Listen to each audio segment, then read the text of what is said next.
Oh no, things do not look good for poor Blythe.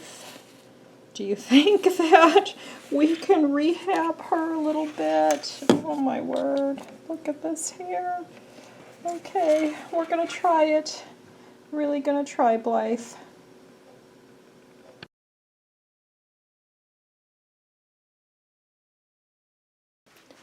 Okay, Blythe is resting comfortably here after her time, her very intensive time at the salon.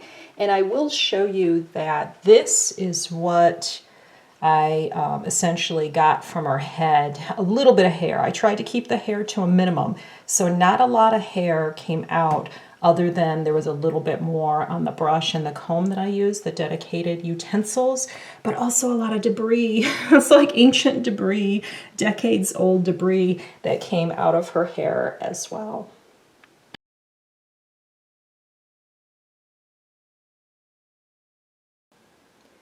Well, she is back from the spa, my beloved Blythe doll from childhood.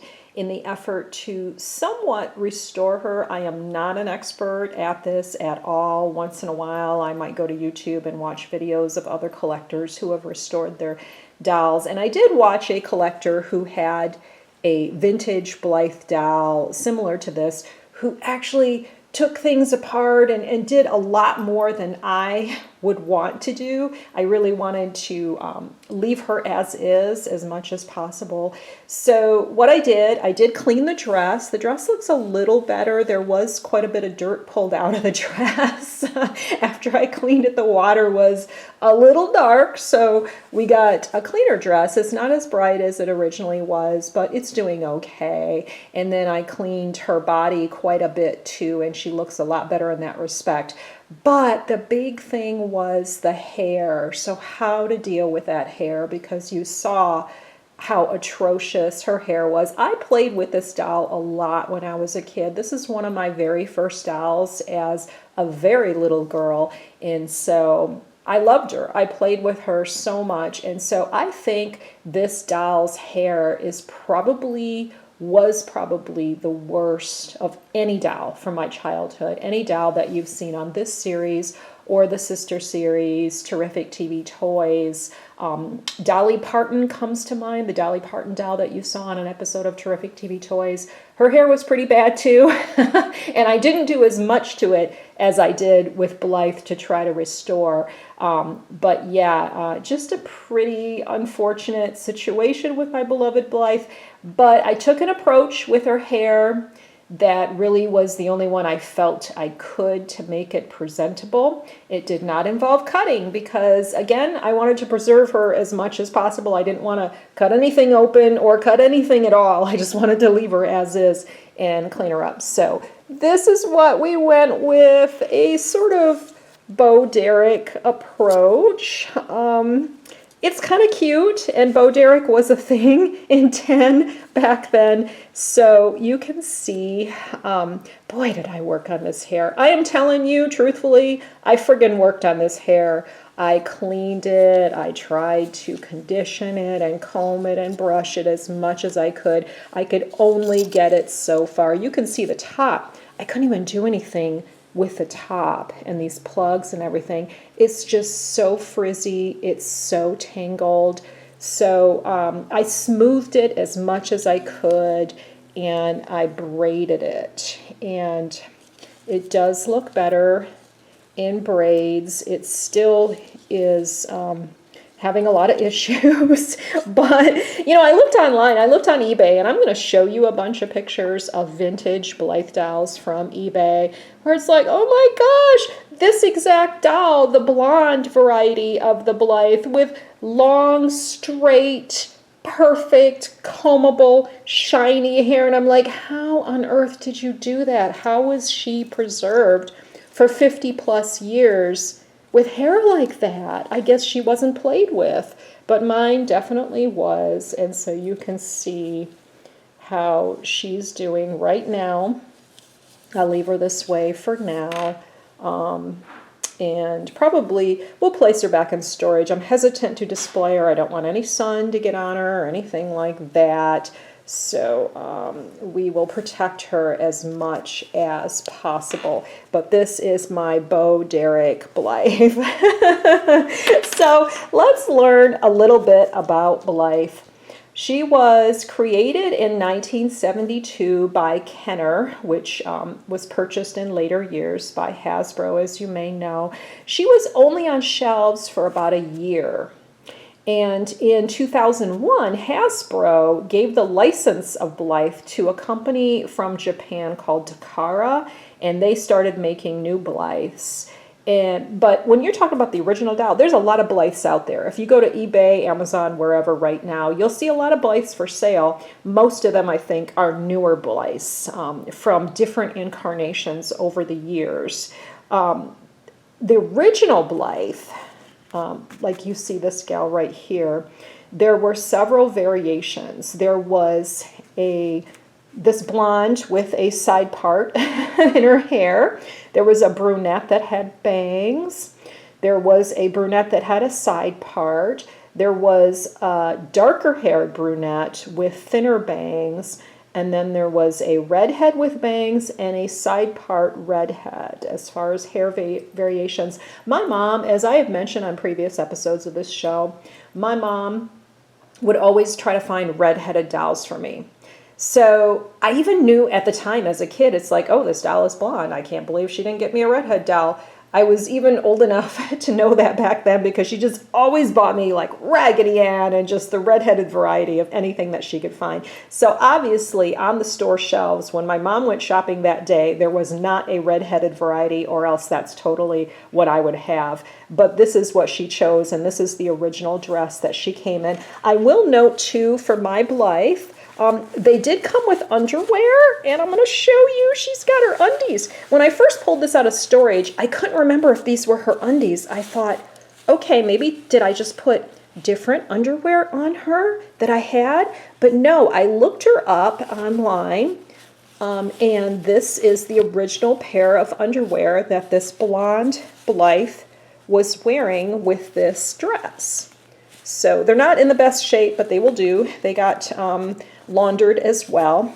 And then she had red shoes on, sort of pumps shoes with just a small heel, and those are long gone. Oh my gosh, I searched in a couple different places where I had Barbie type shoes where they might have ended up thinking, well, maybe I would just find one. Maybe I didn't have both, but maybe I'd find one. For some reason, my faulty memory was thinking she was wearing white shoes, but no, it was like a dark red, and they are both long gone.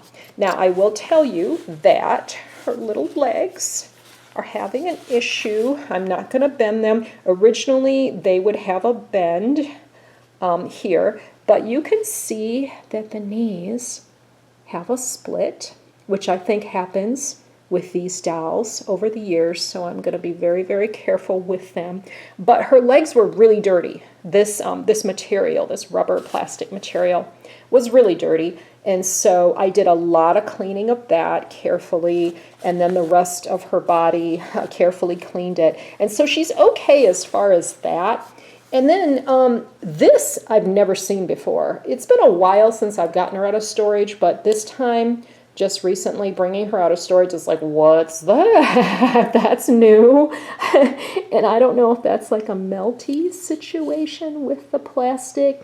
I'm sure there's collectors out there who can comment on that. But besides that, she is doing okay. These dolls are pretty valuable. I want to say that Blythe is my most valuable doll from childhood. I looked her up several years ago, just when I was looking at doll prices, and I want to say like 10, 15 years ago, I looked her up and she was valued at $500. I'm like, oh wow, a $500 doll! That's more than my Michael Jackson or my Elvis Presley or anything. But no, you go on eBay right now, the sales of her in similar condition, of this blonde out of the package, long out of the package, in similar condition, we're going for like $750 and more. So she's a valuable girl. And I will tell you too, she is functioning. Here is her string. Because the thing about Blythe dolls, this was their trick. In the back of their head, they have this string, and they change color. They have 4 different eye colors. So right now we have the pink. Then we have the green looking off to our left, her right. Then oh, that's the pink. Okay, the other one I guess was the orange. It's hard to see in this light. I probably should have gotten better light, but I'm relying on the light coming in, the natural light in the window. And then we got blue. So blue looking off to our right, her left. So back to, yeah, that is orange. Gosh, through the camera screen, it is totally pinkish, but I wish I could, okay, there I think some of the orange is coming through. Okay, so you can see. But yeah, the rest of her face, besides this going on, is pretty good. She's got her lashes, and she's doing okay. I will note, as I was looking around on eBay, it seemed to be important for other collectors who were selling their Blythes to note how many lines of text she had on her back. There's variations of 6 lines of text and 7 lines of text, and I really could not get a feel looking around for which is more desirable, the 6 lines or the 7 lines. But my Blythe has 7 lines of text. I'm going to try to zoom in and get a decent, yeah, so at the very top, it's her name Blythe with a trademark symbol next to it in the font that they used. And then the rest of the imprint reads as follows: Kenner Products, Cincinnati, Ohio, copyright 1972, General Mills, Fun Group Inc., patents pending, made in Hong Kong. So you can see Kenner's on the second line, then Cincy, Ohio, General Mills, yada yada. Fun Group is the 5th line, patents pending 6, made in Hong Kong 7th. Okay, so you can tell me if that's the good amount of lines or if it's 6 lines that you want. It seems like maybe it's 6 lines. But anyways, a close-up view of my beloved Blythe. Now, there were 12 different fashions released with Blythe back in the day, and there were also 4 wigs. Now, her deal is an oversized head, obviously, with eyes that change color. Did anybody else out there who likes this doll, and I do want to give a shout out to Blythe World 1972 because she asked me about this episode. I had been keeping Blythe, I guess, to last, because I think she's the last doll of my childhood like this that I'm actually going to show on these series that I haven't shown before. So maybe we saved the best for last. Maybe we saved the most valuable for last. I don't know, but I think she's about it as far as my childhood dolls that I have to show in the series. But she had asked about this, and she is really, really a big time and skilled collector who collects not just Blythe, but just so many different things. An eye-popping collection. Oh my gosh. She, of any female online I've seen, I mean, I've seen a lot of male collectors of, you know, Dukes of Hazzard or Starsky and Hutch or whatever, but this gal collects everything, and she has the biggest collection of definitely any female I've ever seen online, and maybe even of any collector, I don't know. So shout out to her with this episode. But yeah, okay, so did any other collector, going back to my train of thought a moment ago, think that when the Monster High dolls were released, like, I don't know, 10, 20 years ago, however long it's been, maybe 10, 15, did anybody else think that they were influenced in some way on the Blythe thing or by the Blythe thing? There have been, as I mentioned, newer incarnations of Blythe. And if you go to a website called BlytheDoll.com, it'll show you the history of the Blythe doll, and it'll show you a lot of newer dolls. And there are custom Blythe dolls that you can buy. And so there's a lot of Blythe out there now. There's not a lot of vintage Blythe like this girl, the original 1972 Blythe, but there's a lot of newer Blythe, and I just felt like when I saw those Monster High dolls on the shelves, and I knew little girls who had them, I'm like, you know, this reminds me of Blythe. Are they just kind of taken off on the Blythe thing with the oversized head? I don't know. I throw that out there. But she is really, really lovable and has, I think, even more than a cult following nowadays, and she is a treasure of mine. I will show you one more thing just because I just now thought of it when I was looking at, and these snaps never had an issue. I don't think I changed her clothes. I think that went in her favor. Her outfit is preserved. There are no tears in her dress, and the snaps are still intact, the original snaps, because I didn't have any Blythe fashions to change her into. And I don't know, maybe she could wear some Barbie stuff, but probably not much because she is shorter, her body is shorter. But I love clothing tags. When they take the trouble, the effort to put a clothing tag on dolls, oh gosh, I love that. Look at that. Awesome. Awesome. So I had to show that as well. So, anything else to really note? There's a little detail on her dress. Long dresses were a thing in the 70s. A lot of us had them. Dresses all the way to your ankles. Nice. Okay, Blythe the Beautiful. I'm going to leave you on the pink eyes because that is the closest to my favorite color. And actually, pink was my favorite color back then. All right. I will also note on my eBay search, and go do an eBay search right now if you're interested in one of these. But, okay, talking about a lot of these out of the box will go for $700, $1,000, $1,500 if they're in really good condition. I saw mine in the box, like never opened, on eBay, $6,800 for this blonde in the box.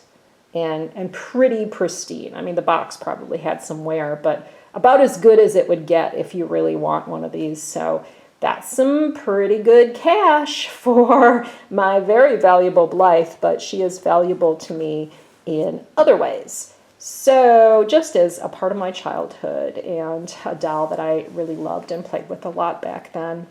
So here are a bunch of photos, a bunch of varieties of the original Blythe doll. I tried to find only photos of the vintage 1972 Blythes. I hope you enjoy them, and we will see you next time here on Terrific Non-TV Toys on BRBTV.